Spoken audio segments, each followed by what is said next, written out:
JBN, we keep you informed. Guntoting robbers plague Whitehall Gardens in St. Andrew. Residents of Whitehall Gardens in St. Andrew are again under the gun. Gunmen have been robbing residents of the community at will at any hour of the day or night. A resident said that gunmen held her up and stole her handbag, cellular phone, and other possessions while she made her way to work one morning recently. The car just drive up and two men jump out and say, "Hey girl, give me them there." They grabbed my bag, took my phone out my hand, and searched my pockets as I was wearing a pants. I only had $500 a bus fare and they took that too. Now I have to go back and get my TRN, NIS, and the passport. There was no money in my bag and his little Android bang I had, the woman said. A male resident of the community said he narrowly escaped being robbed by taking evasive action when he came under threat. "I was on my way to the shop owned by the Rasta man when a car that was driving behind me dimmed them light and slowed down. Me feel say something strange and never take no check. Me just jump my brethren fence and hide behind some edges and then them drive off," the man said. Residents of the community in general said despite many reports of the Constant Spring Police Station and pleas for more police patrolling of the community, they have not seen any increased police presence there. "We are calling on the police to assist us law-abiding citizens to live in peace. The vermins are making our lives hell.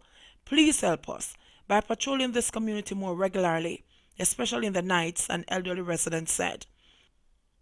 Whitehall Gardens is bordered by Red Hills Road to the south, Whitehall Avenue to the west and the north, and Carlisle Avenues to the east. Cops find 2 firearms in abandoned building. 2 firearms and 21 cartridges were seized during an operation carried out by police and military personnel on Hardy Street, Elliston Road in Kingston on Sunday, October 13. The police said the weapons were a 9mm Beretta pistol with a magazine containing 12 cartridges and 1 Browning pistol containing 9 cartridges. Reports from the Elliston Road Police are that about 11:30 a.m. an abandoned building was searched and both firearms were found in the bathroom roof of the building. No one was arrested in relation to this find. Investigations continue. St. Mary winner, its $277 million Lotto jackpot. The largest Lotto jackpot in 2 years of $277 million was won on Saturday, October 12. The winning numbers are 3, 11, 18, 21, 29, 32, along with a bonus ball of 37. The lucky ticket was purchased at Snoopy's Wholesale and Gaming in Belfield, St. Mary. Supreme Ventures Group Vice President of Marketing, Communication and Sponsorship, Gail Abrahams, said the group is ecstatic that a player has won. "We are beyond pleased that someone has captured such a huge Lotto jackpot. This is the 3rd time in Lotto history that the jackpot is over $200 million. This is a life-changing win, and we are ready to welcome them into the Millionaires Club as soon as they come forward with their ticket," Abraham said. The winner, who is also the first Lotto winner this year, will have 90 days to come forward with the winning ticket in order to begin the process to claim their multi-million-dollar jackpot. "Bomber got job," said accused Brownstone councillor. Kim Brown Lawrence, the councillor for the Brownstone Division in St. Anne, charged alongside former Education Minister Royal Reid and Fritz Pinnock, president of the Caribbean Maritime University CMU, has broken her silence on the matter. Brown Lawrence was arrested last week before being offered bail in the sum of $1 million when she appeared before the court to answer to the charges against her. 40-year-old Brown Lawrence is charged with conspiracy to defraud and possession of criminal property.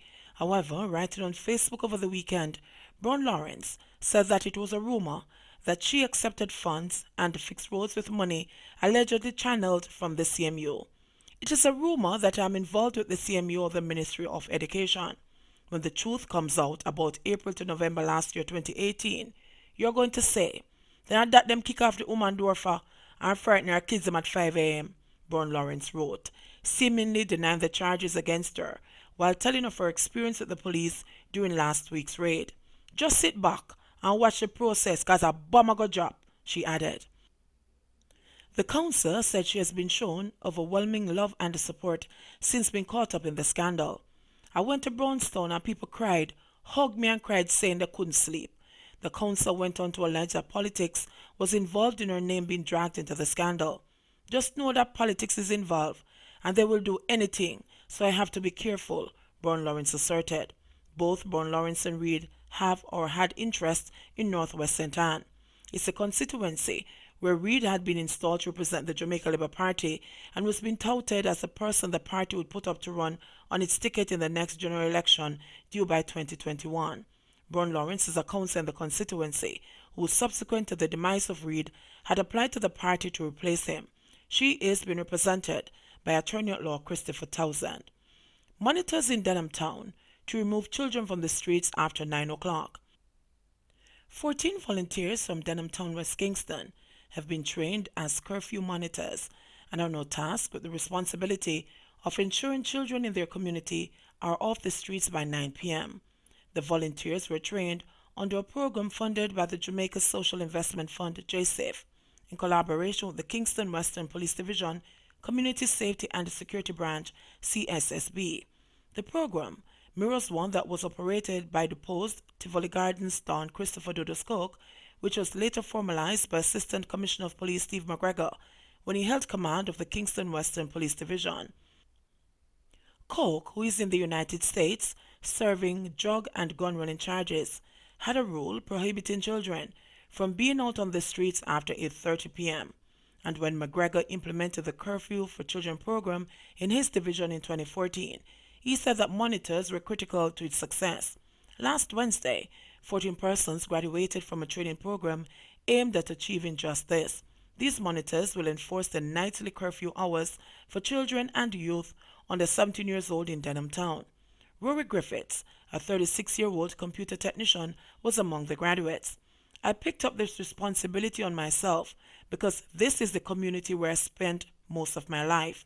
A lot of times I have observed that during a violent outburst, you will see a youth on the corner chatting with a child that should already be in his bed. Sometimes, some of these children don't have anyone to look up to as role models, so this is where I chipped in. The aim is to get them into programs so they can make good of themselves, he said. Griffith said that the task of being a curfew monitor will not be an easy one.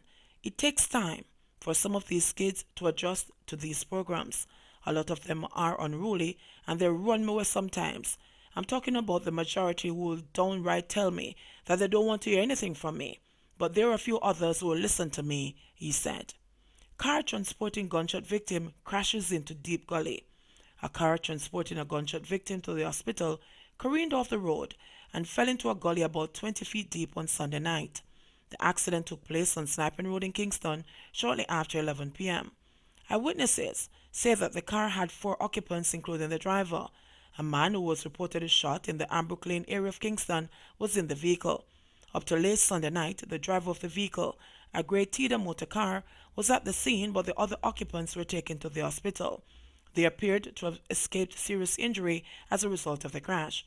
Eyewitnesses said the occupants helped themselves from the car and climbed out of the gully before they were assisted. Them say a gunshot man get, so nobody no move. Cause in the ghetto, if you go try help a man who get gunshot, that could be your death sentence, one man said. A group of men said they had just moved from the section of the bridge into which the car ran. They reported seeing the driver of the car trying to get out the path of a hiace van that was coming from the opposite direction. They said that the car burst through the concrete rails on the bridge, sailed through the air, landed on its 4 wheels before coming to a sudden stop when it hit the retaining wall on the other side of the gully. The driver of a wrecker that was called to remove the vehicle said it would require a crane to take up the car. 9 suspected dengue-related deaths in Manchester. The Manchester Health Department has reported 9 suspected dengue-related deaths in the parish since the start of the year. The announcement was made on Thursday by Medical Officer of Health Dr. Nadine Williams at the monthly sitting of the Manchester Municipal Corporation. She said that in all cases, suspected dengue deaths were complicated by other ailments. The suspected number of deaths in Manchester so far this year is at 9. All of the suspected dengue deaths include other causing factors or things that have contributed to people dying, Williams said during a question and answer session following her formal presentation. What we do know is that persons have other conditions from before, such as diabetes and the sickle cell disease, the elderly and the very young. They might be the ones who succumbed more to the severe dengue than others, said Williams. We have been having an outbreak since the start of 2019. We did see a reduction in the number of dengue cases at the end of March, but in July we normally see an upsurge in cases, as is typical in Jamaica, she said. An enhanced vector control program was started in July, and over 80 additional persons were employed as vector control officers, she said. We now have over 1,000 suspected cases of dengue in the parish since the start of the year.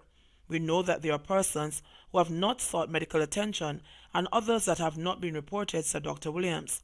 She said the health department currently has 87 temporary vector workers focusing on high-risk areas to include major towns, tire shops, garages, and schools. Williams said the dengue outbreak is widespread across Manchester. Right now, the number of cases are diffusely spread across the parish, from north to south. There's almost no ground that is spared, she said. She disclosed that fogging activities have in recent weeks suffered a setback due to persistent rainfall.